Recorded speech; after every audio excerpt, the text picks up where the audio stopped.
I want to inform you today that the resurrection journey is a 3-day trip from death to life. It is a 3-day trip from death to life. And when I say a 3-day trip, I mean a trip that starts out on Friday and ends up on Sunday. Are you with me? And today we will be looking in the book primarily of Luke, beginning in the 22nd chapter, and we'll be working at different points all the way to the 24th chapter. We won't read every verse. We simply do not have the time to do that. But we will be taking this resurrection journey with the disciples who started out with Jesus at the foot of Calvary's cross. In our religious training and experiences, we've seen many pictures of the disciples standing at the foot of the cross, and everybody was composed, and it seemed like they were mildly disturbed by what was going on. But how many of you know that it was a devastating experience for the disciples? How many of you know that they were beside themselves in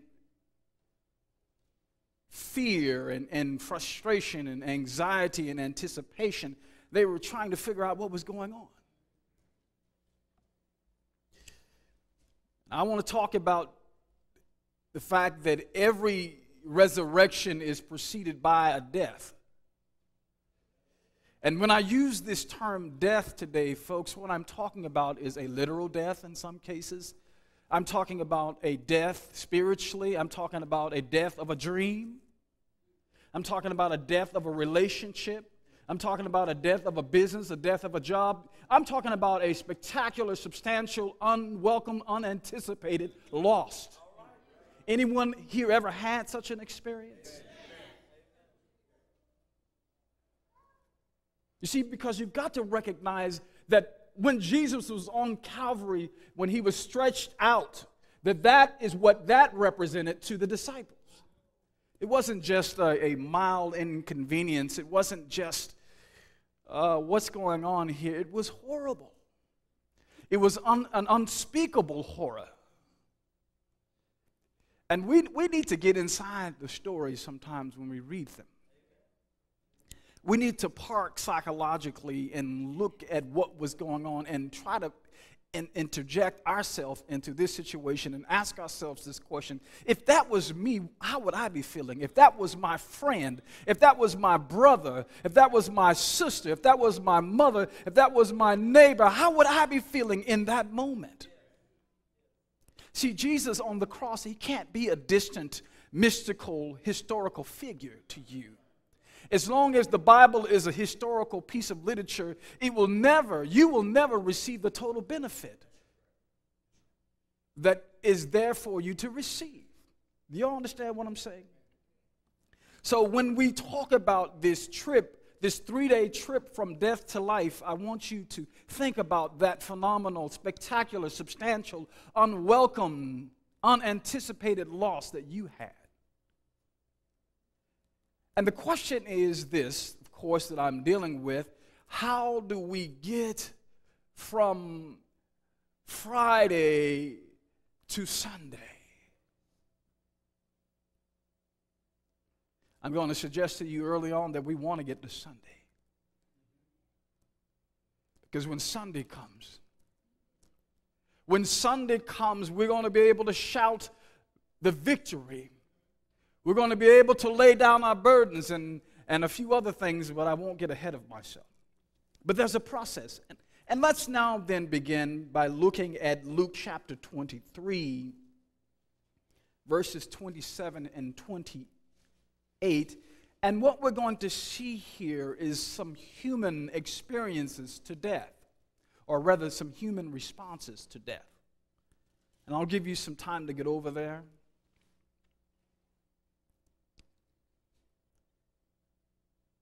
You see, there were people who were part of Jesus' entourage, who ate with him, who slept in the same place that he slept, who had extended conversations that are not necessarily recorded in the scriptures who had relationship with him. They were friends of his. They were associates. They were close acquaintances with.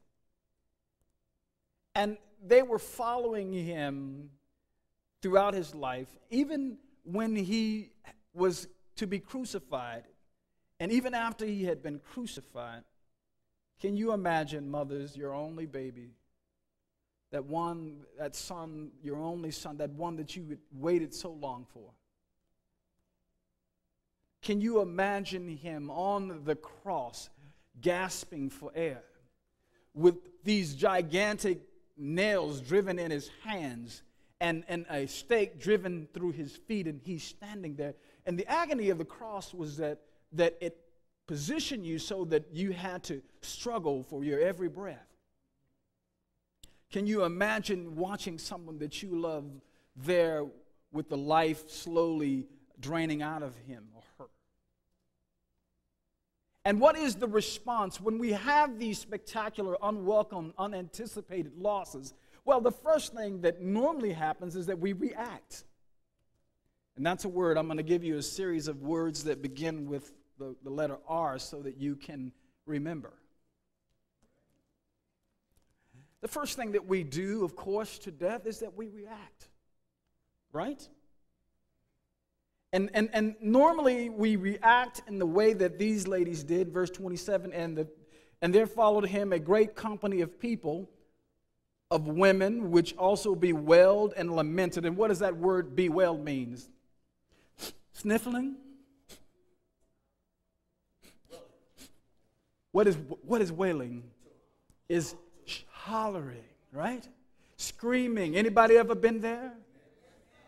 If you love something and you lost it, and especially if you lost someone or something, and it was just so sudden, and you had in your mind that you were going to be spending a lot of time with this person, and you're going to be spending a lot of time with this thing, you just knew it. And all of a sudden, boom, it's not there anymore. Boom, they're not there anymore.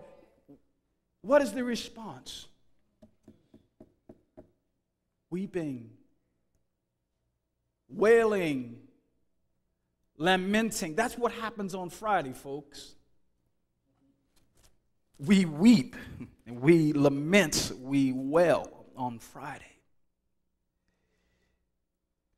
And if you would back up with me to verse 22, chapter 22, verse 50 and 51, I want to give you another one of those human responses. When we feel like someone is trying to take away someone that we love, someone that we value, something that we value. If it's a job and you've been told that you might be laid off, if it's your husband and he's telling you that he's leaving you, if it's your wife and she's saying, I'm out of here, if it's your child and they're saying, I don't love you anymore, I hate you. Sometimes when we suffer these losses, are you over there? Verse 22. When they came to get Jesus, and everybody knew what, as we say in the South, what time it was. Everybody knew what was about to happen. When they came with the guards to get Jesus, one of the disciples, what did he do here? And one of them smote the servant high priest and cut off his right ear. Sometimes we demonstrate resentment. That's another R. We lash out when tragic things happen to us, when things and people that we love, that people that we are depending upon, people that we're counting on, we get afraid and we lash out in resentment. And this is what one of the disciples did. I believe another writer identifies this particular person as being Peter.